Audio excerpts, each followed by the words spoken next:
I don't feel like I was very clear when I talked about the logos earlier, where I was talking about in the beginning was the Word, and the Word became, and the Word was God, and the Word was with God, and blah blah blah blah blah. I can't even remember the verse right now. I'm tired. It's like 12:30, and I normally go to bed at 9, but my schedule is completely screwed up because I've been working on these letters every day. So, anyways, I thought I'd explain it and actually explain it. So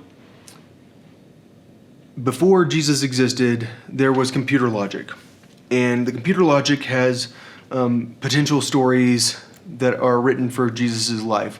But the computer logic interacts with free will and interacts with people that are regular people. And it can take various, so it can send the story in different directions.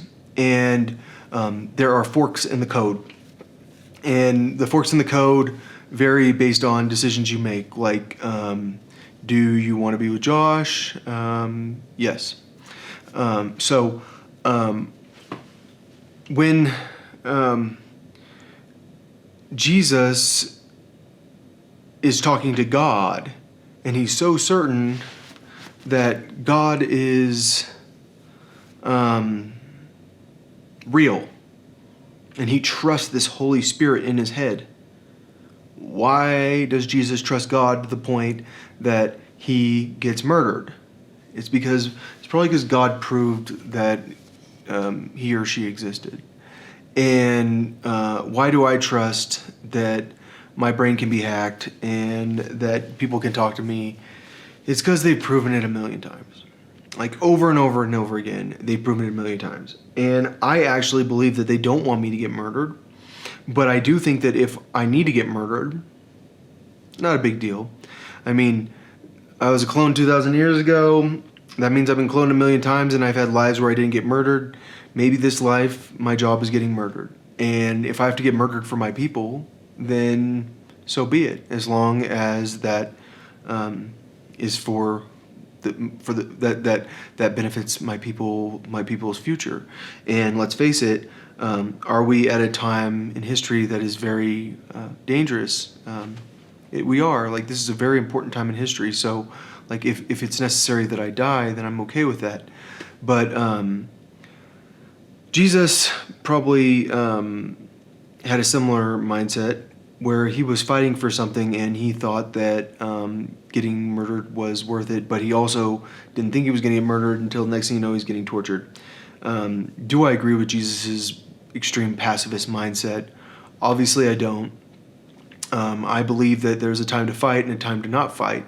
And clearly, I'm not someone that thinks that going and shooting a cop's gonna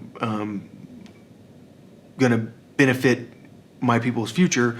I think like my strategy is I'm gonna make videos and I'm gonna be willing to, or I'm gonna make myself vulnerable, and I'm going to work hard sending out letters, and I'm going to risk prison, and I'm gonna fight for what I think is right no matter what.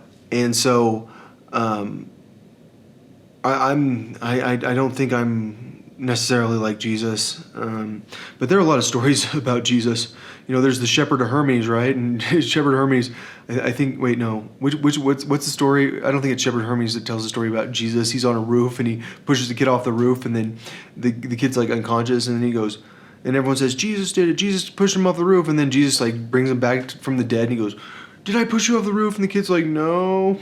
I don't even know. There were a lot of stories about Jesus, and they were all pretty much bullshit. I believe that what happened with Jesus is that he was condemned to death, and that was the plan, because like he was going to have a story written about him. But I believe what happened is that they faked his death and they bribed people, and instead of breaking his legs, which as was customary in crucifixions, like they break their legs so that they would suffocate. That was the purpose of breaking legs. And what happened is, instead of breaking his leg, they stabbed him, and then they were like, "Oh, he's dead." So I think that was my people faking Jesus' death, and then they took his body out of the tomb.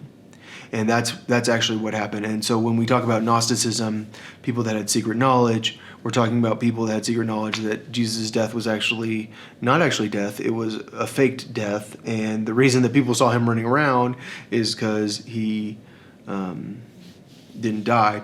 And he lived the rest of his life with his wives and his husband. And no one really knows the full story because the people that wrote the story are who decided what the story is. But what actually happened was this guy Paul had a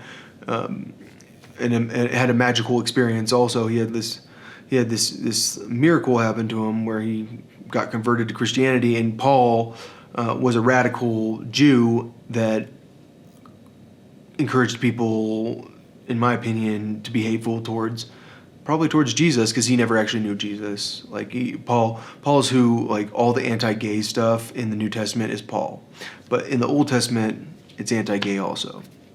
Like, it says that gay people are abominations, and Paul talks about how gay people are sinners and stuff like that. Jesus never talked about sexuality at all.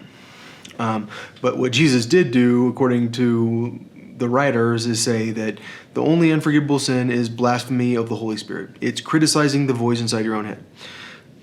So, personally, I think that was us. We wrote that because we wanted to control people, because we can be the voice in their head. Just like I talked about the Cairo, like we can put images in your head and then say words, "In this sign you will conquer." Similarly, we can talk to anybody in their head, and we can be the Holy Spirit. And so I don't know how close, like, I don't know exactly what experiences Jesus had with God that made him believe that God existed, but I know the experiences I've had with the voice in my head that made me know for a fact that it's like someone can do it.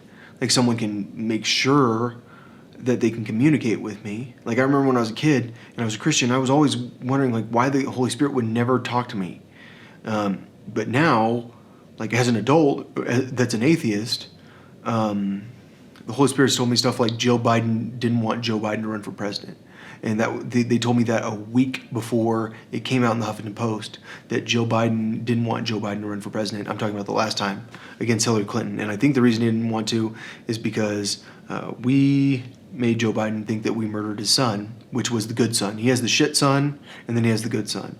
The shit son's the one that's alive. He's the one that drives a Porsche, and he's an environmentalist. You know, Joe Biden's the biggest environmentalist, right? But Joe Biden doesn't give a shit about the car that he drives. He doesn't give a shit about this. I mean, he's. I don't want to talk about that.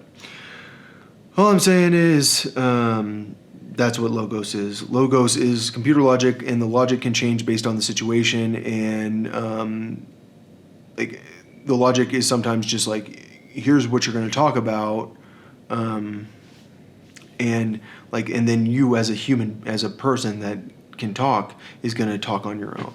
And sometimes the logic is interacted with by real people. Like, they see what's happening in the code, and then they step in and go, hey, just so you know, you didn't explain Logos very well in your last video, you should go do it again. So that's it. I'm going to go eat some food, and then I'm going to bed. Hope you guys have a good night.